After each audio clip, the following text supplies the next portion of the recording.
Hey, welcome back to RV Walkthroughs. My name's Taylor Quayle, and let's check out a 2013 Tiffin Allegro Open Road 30GA. It's a double slide Class A gas RV. Let's go give it a quick 3-minute tour.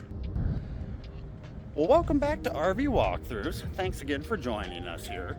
This is a double slide Class A gas RV that's full body paint. It's got 22.5-inch tires on it, just over 70,000 miles on the V10 Triton engine. Has an electric awning that is pretty good size. It does have a metal cover. The arms are right over each axle. All your compartment doors are side latching. You have 4 overhead compartments. 4 pass-through compartments, I should say, in this RV, which is pretty insane for a gas Class A. You usually don't see that. Batteries under there, controls for your entry right there. Slide out number 1 to that corner. It's got your kitchen and, of course, your booth dinette. Up front, we have your standard cockpit plus a TV. 70,365 miles. Hydraulic leveling jacks. Got a jackknife sofa sleeper here. A couple areas of your ultra leather is starting to peel and crack. Got a double door fridge and freezer, a dual bay sink, a 3-burner gas stove top oven and convection microwave.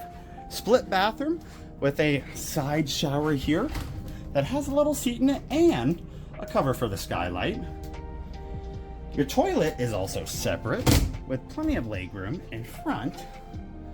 And then you got a plastic sink in here and a whole bunch of medicine cabinets and a fantastic fan.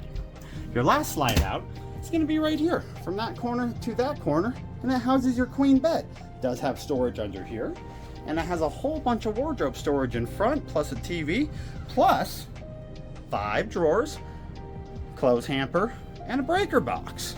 Very nice. There is 1 pocket door here and 1 pocket door for the living area. We are selling this RV for $55,000. If you have any questions, I will put all my contact info on screen. You're welcome to reach out over email or text. If you want a more detailed video walkthrough, I have a 20-minute video on my channel. Go check it out. Thanks for watching.